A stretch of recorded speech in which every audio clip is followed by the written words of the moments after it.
Hebrew పత్రికలో 11వ అధ్యాయంలో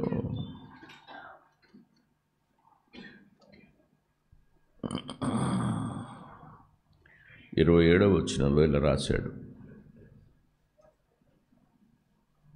విశ్వాసమును బట్టి అతడు అదృశ్యుడైన వానిని చూస్తున్నట్లు స్థిర బుద్ధి గలవాడై రాజాగ్రహమునకు భయపడక, ఇక్కడ ప్రభు ముఖదర్శనం చేస్తూ కొనసాగేవాడు స్థిర బుద్ధి కలిగిన వాడై కొనసాగుతాడు. మూడంతల ఈ అనుభవం దగ్గర విశ్వాసికి కష్టం రాదని, శ్రమ రాదని, బాధ రాదని, ఇబ్బంది రాదని, మనుషులు అవమానపరచరని ఎక్కడా రాయలా. శ్రమలు ఉంటాయని రాశాడు, బాధ ఉంటుందని రాశాడు, ఇబ్బంది ఉంటుందని రాశాడు, అవమానం ఉంటుందని రాసిపెట్టాడు. కానీ చూడవలసింది ఎవరిని? ఆయన్ని. కొనసాగవలసింది ఆత్మనియమంలో. ఆయన వైపు చూస్తే ఆత్మనియమం దగ్గర స్థిరబుద్ధి కలిగిన వాళ్ళం అవుతాం. లేకపోతే మనం కృంగిపోయే ప్రమాదం మన జీవితంలో ఉంది. మంచిది, మనం అపోస్తల కార్యాల గ్రంథం 26వ అధ్యాయంలో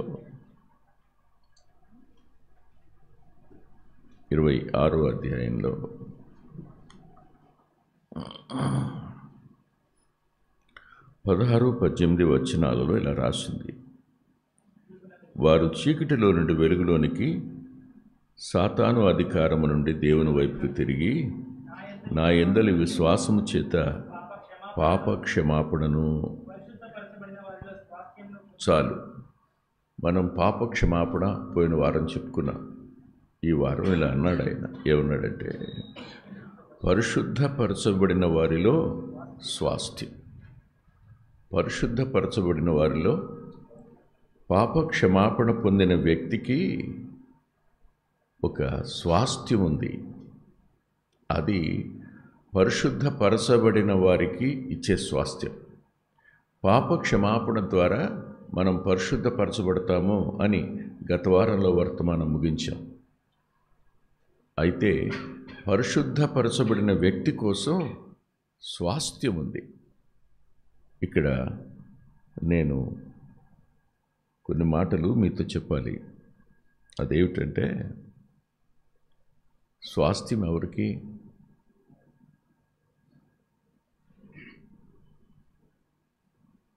ఇన్హెరిటెన్స్ అనేది ఎవరికి? To whom it belongs? వారసులకి. క్షమాపణ పొందిన నువ్వు దేవుని వారసుడు అవుతావయ్యా. ఆయన జ్యేష్ఠుడవుతాడు, మనల్ని సహోదరులుగా చేసుకున్నాడు. ఆయనకున్న సమస్తంలో మనకు వారసత్వం వచ్చింది. మనం ఆ స్వాస్థ్యాన్ని పొందుతాం. స్వాస్థ్యాన్ని పొందడం అనేది చిన్నది కాదు. ఇవాళ తల్లిదండ్రులు ఆస్తులు సంపాదించిన తరువాత పిల్లలు దానికోసం కొట్టుకు చేస్తారు. ఖాయం. అది అరకరమైనా సరే, ఇల్లు అయినా సరే, ఏదైనా సరే, దాన్ని మా నాన్న ఇష్టం చొప్పున అన్నకు వదిలేద్దాం, తమ్ముడికి వదిలేద్దాం అనుకోరు. ఏం చేస్తారు? దానికోసం కోట్లకి ఎక్కుతారు. అంతేగా జరిగేది, అవునా? కానీ అలాంటి స్వాస్థ్యం కాదు ఇది. ఈ స్వాస్థ్యం అద్భుతమైన స్వాస్థ్యం. ఈ స్వాస్థ్యాన్ని ఆయన మనకు అనుగ్రహిస్తున్నాడు కేవలం క్షమాపణను బట్టి. ఊహించండి ఒకసారి. ఇన్హెరిటెన్స్ అనే దాని గురించి కొద్ది మాటలు మనం చూద్దాం. ఒకసారి అపోస్తల కార్యాల గ్రంథంలోనే 20వ అధ్యాయంలో 32వ వచనంలో ఇలా రాశాడు, ఇప్పుడు దేవునికిని ఆయన కృపా వాక్యమునకును మిమ్మల్ని అప్పగించుచున్నాను. ఆయన మీకు క్షేమాభివృద్ధి కలుగు చేయుటకును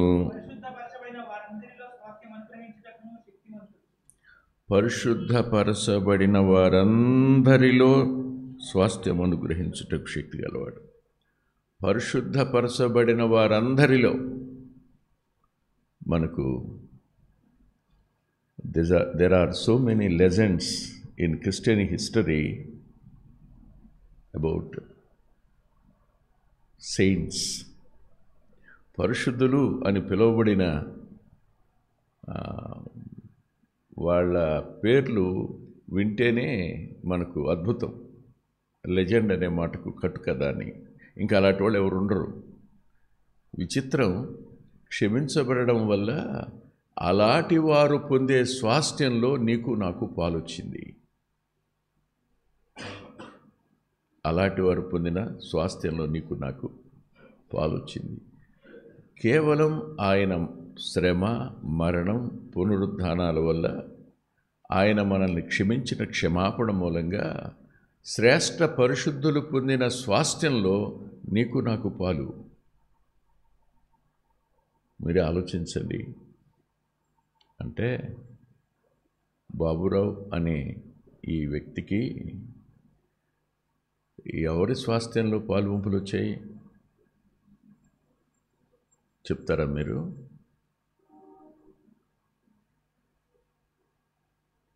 పేతురా, పౌలా, తిమోతినా? అవునా? మరి మనం వీళ్ళ వంకే చూస్తున్నాం. ఇంకా భూమి మీద చరిత్రలో అద్భుతమైన వీరులుగా కనపడిన వారు, తమ ప్రాణాలని ప్రభు కోసం పెట్టినవారు, వారి స్వాస్థ్యంలో కూడా మనకు పాలు పంపులు లభించడం జ్ఞాపకం చేసుకోండి. సమస్తాన్ని దేవుని కోసం ఇచ్చేసిన జెజెండార్ఫ్, దేవుని కోసం తన ప్రాణాన్ని పెట్టడానికి సిద్ధపడిన పోలికార్ప్, దేవుని కోసం హత్సాక్షులైన వారు అనేకులు, వారందరి స్వాస్థ్యంలో మనకు పాలు కేవలం క్షమాపణ ద్వారా. అంటే భూమి మీద శ్రమనే చూస్తున్నాం, కానీ శ్రమ ఆవల జరగబోతున్న దానివైపు మన మనస్సు లేదు. నేటి శ్రమలు రేపటి మహిమ ముందు ఎన్నదగినవి కావు కదూ. మరో మాట కూడా నేను మీకు చూపిస్తాను, దయచేసి రండి. హెబ్రీ పత్రిక 9వ అధ్యాయం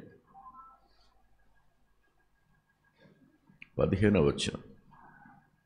ఈ హేతు చేత మొదటి నిబంధన కాలంలో జరిగిన అపరాధముల నుండి విమోచనము కలుగుటకై ఆయన మరణము పొందినందున పిలువబడిన వారు నిత్యమైన స్వాస్థ్యమును గూర్చిన వాగ్దానం పొందు నిమిత్తము ఆయన కృత నిబంధనకు మధ్యవర్తి ఆయను. శ్రేష్ఠ పరిశుద్ధుల యొక్క స్వాస్థ్యంలో పాలు మాత్రమే కాదట, నిత్యమైన స్వాస్థ్యంలో పాలు పంపులు. ఇంకా స్వాస్థ్యాన్ని ఎవడు తీసేయలేడు. Once a man forgiven is going to inherit the eternal inheritance. నిత్యమైన స్వాస్థ్యాన్ని అతడు పొందుతున్నాడు. నిత్యమైన స్వాస్థ్యం అది మన నుండి ఎవడు తీసేయలేడు, ఎవరు తీసేయలేడు. ఆయన మార్క్సు వార్తలో రాస్తాడు, ఆయన యెరూషలేము వైపునకు అభిముఖుడు కాగా శిష్యులు విస్మయముందిరని రాస్తాడు. తమ్ముడు మాట చెప్తున్నప్పుడు నాకు ఆ వచనం గుర్తొచ్చి మార్క్సు వార్త చూశాను. ఆయన యెరూషలేము వైపునకు అభిముఖుడు కాగా శిష్యులు విస్మయముందిరి అని ఉంటుంది. ఆయన ముందు నడుస్తున్నాడు వెళ్ళిపోయి. అప్పటిదాకా వాళ్ళతోనే ఉన్నాడు, కానీ అప్పుడు ముందుకెళ్ళాడు. అంటే అర్థం ఏంటి చెప్పండి? భయపడకండి, నేను ముందు నడుస్తున్నాను, నా అడుగుల్లో మీరు రండి. నన్ను పోలి బతకండి, నా వలే సిలువ మోయండి, నాలాగానే మీరు కూడా సిద్ధపడండి శ్రమల కోసం, నాలాగానే కన్నీరు కార్చండి, నా వలేనే బతకండి. ఆయన జీవితాన్ని చూస్తే, ప్రభు జీవితాన్ని చూస్తే మానవ ప్రపంచానికి అత్యున్నతమైన ఒక వ్యక్తి ఎవరైనా కనపడతారు మాదిరిలో అంటే ఆయనే, ఇంకెవరు కనపడరు. భూమి మీద కోట్ల మంది రాజరికాలు చేశారు, కానీ ఏ రాజును గురించి వ్రాయబడినన్ని పాటలు ఈ రాజు గురించి రాశారు. ఏ రాజును గురించి రాయబడిన పుస్తకాలు ఈ రాజు కోసం రాశారు. ఏ రాజుని గురించి ప్రకటించనన్ని కోట్ల గొంతుకలు ఈ రాజుల గురించి ప్రకటించబడ్డాయి. ఎందుకు అంటే he is only the supreme model. ఈయన మాత్రమే సమున్నతమైన మాదిరి, ఇంతకు మించిన మాదిరి ఎవరు లేరు. ఆయన ఎందుకు విశ్వాసం ఉంచటం అంటే ఏమనుకుంటున్నారు మీరు? దైవత్వంలో విశ్వాసం ఉంచటం అని. ఆయన ఎందు విశ్వాసం ఉంచటం అన్నప్పుడు తండ్రి పంపినవాని ఎందు అంటూ నన్ను పంపినవాని ఎందు విశ్వాసం అంటాడు.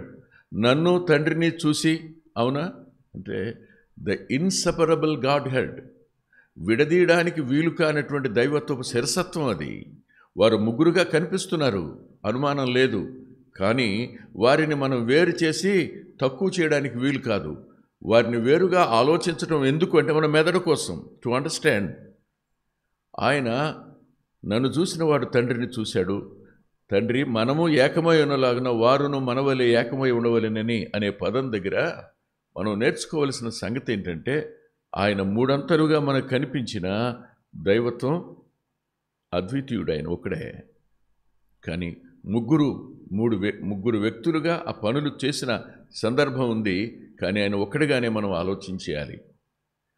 త్రిత్వం ఉంది, వీఆర్ యాక్సెప్టింగ్ ట్రినిటీ. కానీ వాళ్ళ యొక్క దైవత్వం ఒకే వ్యక్తిత్వం. వ్యక్తిత్వాలు ఏమి వ్యత్యాసం కాదు, అది మర్చిపోకండి. ఇక్కడికి వద్దాం. ఆయన ఎందుకు అంటే కోల్పోయిన ఆ స్వాస్థ్యాన్ని, సకల పరిశుద్ధులు పొందిన స్వాస్థ్యాన్ని, నిత్యమైన స్వాస్థ్యాన్ని మనకి ఇవ్వడం కోసం ఆయన. మూడవ మాట కూడా చూద్దాం. ఎఫ్సి పత్రిక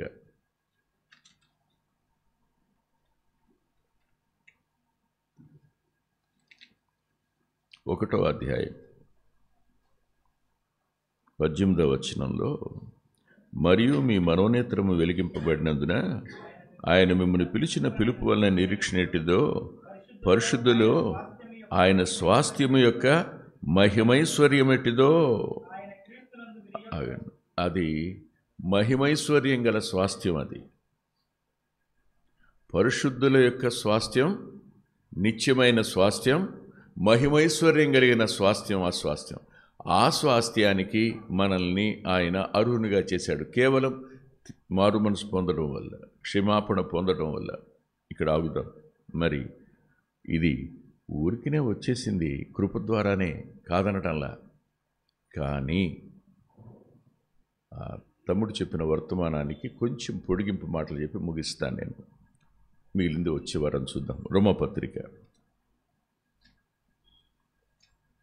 8వ అధ్యాయం 17వ వచనం, మనము పిల్లలమైతే వారసులం. ఆగండి, మనము పిల్లలమైతే వారసులం. మొట్టమొదట నీవు ఆయన పిల్లాడివేనా? నువ్వు ఆయన పిల్లవేనా? మీరు ఆయన సంతానమేనా? తిరిగి జన్మించిన అనుభవం ఉందా? మారు మనసు అనే అనుభవం ఉందా? క్షమించబడ్డాము అనే నిశ్చయత ఉందా? అలా ఉంటే మీరెవరు? వారసులు. మీరు వారసులు. అంతేకాదు, ఇలా అన్నాడు, అనగా దేవుని వారసులం. ఏంటది? దేవుని వారసులం. మన వాళ్ళకి దేవుని వారసులం, ప్రేమ నివాసులము అనే పాట. కానీ అది ఆనందాన్ని, సంతోషాన్ని ఇచ్చే మాట. కానీ తర్వాత మాట చదవండి మీరు, ఏముందో, క్రీస్తుతో కూడా మహిమ పొందుటకు ఆయనతో శ్రమ పడిన ఎడల.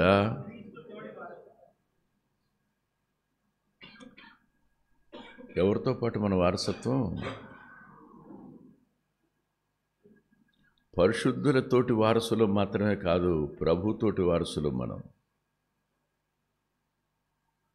ప్రభువుకి ఏమేమైతే ఉన్నాయో అవన్నీ మనవి, ఆయనవన్నీ నావి. ఆయన కలిగి ఉన్న వాటన్నింటిలో నాకేముంది చెప్పండి? పాలుంది. మీరు ఇంటికి వస్తారు. ఇంటికి వచ్చినప్పుడు నేను మిమ్మల్ని ఎక్కడ కూర్చోబెడతాను? నా డ్రాయింగ్ రూమ్లో కూర్చోబెడతాను. నా బెడ్రూమ్లోకి రానిస్తానా? మీరే చెప్పండి. రానివ్వను. ఎక్కడి వరకు మీరు? అదే వారసుడైతే మాట్లాడండి. అదే వారసుడైతే నేరుగా బెడ్రూమ్కి వస్తాడు, మంచం మీద కూర్చుంటాడు. అవునా? వారసత్వానికి వెలుపలి తత్వానికి ఎంత వ్యత్యాసం ఉందో గమనించారా? ఒకటి గుర్తుపెట్టుకోండి, నేడు క్రైస్తవ్యం శ్రమల కొరకు సిద్ధపడవలసిన సమయంలో ఉంది. Let us prepare our selves for the coming sufferings. రాబోతున్న శ్రమల కోసం మనల్ని మనం సిద్ధం చేసుకోవాలి. ఆయన భూమి మీద జననం మొదలుకొని మరణం వరకు ఆయన నవ్విన ఒక సందర్భాన్ని చూపిస్తారా? జీసస్ లాఫ్డ్ అనే సందర్భం ఎక్కడైనా కనబడుద్దా మీకు? లేదు. రైట్, ఇంకెలా అంటాను, ఆయన సంతోషభరితుడు ఆయను అని ఎక్కడైనా చూస్తారా మీరు? ఆయన ఆనందించిన అనే పదం ఉంటుంది. సంతోషభరితుడు అంటే భౌతిక సంబంధమైన వాటిని బట్టి అని అర్థం, అది కనబడదు. ఆయన ఆనందించాడు కానీ సంతోషించాల. భూ సంబంధమైన సంతోషం మీద మనసు లేదు. మనకి ఆయనకున్న వ్యత్యాసం అది. ఆయన ముఖాన్ని మనం చూసినప్పుడు మనకు కనిపించేది ఏమిటంటే ఆయన భూ సంబంధమైన సంతోషం కోసం కాదు, భూ సంబంధమైనటువంటి ఆహ్లాదం కోసం కాదు, పరసంబంధమైన ఆనందం కోసం మనందరి నిమిత్తం ఆయన సిలువ పాలయ్యాడు. అందుకు ఆయన వచ్చింది, ఊరికి రాలా. ఎవరికి అర్థం కాని సంగతి ఏమిటంటే క్రీస్తేసు ప్రభువులో కనిపిస్తున్నటువంటి ఆ దైవత్వం, ఆయనలో మనం తండ్రిని చూస్తాం, ఆయనలో మనం ఆత్మను చూస్తాం. అవునా? తండ్రిలో మనం కుమారుని చూస్తాం, తండ్రిలో మనం ఆత్మను చూస్తాం. ఇలా వారు ముగ్గురుగా కనిపిస్తుంటారు. వారు ఒకటిగా ఒకే ఒక వ్యక్తిత్వం కలిగి ఉంటారు. వారు మూడంతల శిరసత్వం కలిగినట్టు, అర్థం చెప్పడానికి ఆ మాట అంటాం, మూడంతల శిరసత్వం కలిగినట్టు కనపడతారు. అంటే వాళ్ళని మూడు శిరసలని అనుకోబోకండి మీరు. శిరసత్వం అనే పదం మనం అర్థం చేసుకోవడానికి చెప్పే పదమే. ఇంకొక మాట, నేను ఈ విషయం చాలా ఎక్కువ ఆలోచించుంటాను ఇన్ ద బిగినింగ్. ఈ త్రిత్వ సిద్ధాంతాన్ని గురించి ఉన్న కాన్ఫ్లిక్ట్స్ ఇవన్నీ చూసిన తర్వాత నాకు ఇద్దరు జ్ఞాపకానికి వస్తారు. ఫస్ట్ డిఎల్ మోడీ, రెండు చార్లెస్ స్పర్జన్. డిఎల్ మోడీ ఇలా అన్నాడు, నేను దీన్ని అర్థం చేసుకోవడం కోసం బాగా వేదన చెంది అన్నం కూడా తినబుద్దయ్యేది కాదు. ఎందుకు అర్థం కాదని ఆ రోజు సాయంకాలం పూట సముద్రపొడ్డుకు వెళ్ళాను. సముద్రపొడ్డుకు వెళ్ళిన తరువాత అక్కడ చిన్న పిల్లాడు ఆట ఆడుతున్నాడు. సముద్రంలోకి పరిగెడతాడు, మళ్ళీ ఒడ్డుకు వస్తుంటాడు. సముద్రంలో పరిగెడతాడు, ఒడ్డుకు వస్తుంటాడు. ఏంటి వీడు ఏం చేస్తున్నాడని వెళ్ళాను. చూస్తే వాడి చేతిలో ఒక చిన్న ఆల్చిప్ ఉంది. వాడు ఇసుకలో ఒక రంధ్రం చేశాడు. పరిగెత్తుకునేలా నీళ్ళు తెచ్చి దీన్ని నింపాలనుకున్నాడంట. దీన్ని సముద్ర పొడ్డులో ఉన్న ఇసుకలో చేసాడే చిన్న గొయ్యి, ఆ గోతిని నింపాలి. ఎట్లా అయినా సరే నీళ్లు తేవాలి, గోతిని నింపాలి అని అంటే ఆగి అన్నంట, అరే రే ఎంత తెలివి తక్కువడినా నువ్వు, అది తెచ్చి గోతినట్టు నింపుతావురా అన్నంట. ప్రభు అన్నంట, are you not a fool అన్నంట. ఆయన నన్ను అర్థం చేసుకోవడానికి నీ బుర్ర ఎంత, పిల్లోడు ఏం చేస్తున్నాడో నువ్వు అదే చేస్తున్నావు కదా అని అనిపించినప్పుడు, అయ్యా నువ్వు చెప్పావు, నేను నమ్ముతున్నా, అంతే. ఇంతేగాని దీనికి రీజనింగు, దీనికోసం ఆర్గ్యుమెంట్లు నేను చేయదలుచుకోలేదు ప్రభువా అన్నాడట. ఇది నెంబర్ 1. రెండో మాట, చార్లెస్ స్పర్జన్ ఇలా అన్నాడు, భూమి మీద లేఖనంలో ఉన్న కొన్ని సంగతులు మనం విశ్వాసం ద్వారా అంగీకరించాలి, అంతవరకే, ఆర్గ్యుమెంట్లు పెట్టుకోవద్దు. నిత్యత్వానికి వెళ్ళాక మనకు అర్థమవుతాయి, అప్పటి వరకు కాస్త ఆగండి అన్నాడు. కానీ ఇవాళ ఆగే పరిస్థితి ఎవరికి కనపట్టలా, పోట్లాడుకునే పరిస్థితి కనపడుతుంది. ఒకరిని ఒకరు చెప్పండి ఎండగట్టేసుకునే పరిస్థితులు కనపడుతున్నాయి. దానికోసం కాదు మనం పిలువబడింది. మనం పరిశుద్ధులలో స్వాస్థ్యం పొందడానికి పిలువబడ్డాం, నిత్యమైన స్వాస్థ్యం పొందడానికి పిలువబడ్డాం, మహిమైశ్వర్యం కలిగిన స్వాస్థ్యం పొందడానికి పిలువబడ్డాం. మనము ఆయనతో పాటు శ్రమ పడిన ఎడల అప్పుడు వారసులం అవుతాం. ఇది మర్చిపోకండి. ఆయనతో శ్రమపడని వాడెవడు వారసుడు కానేరడు.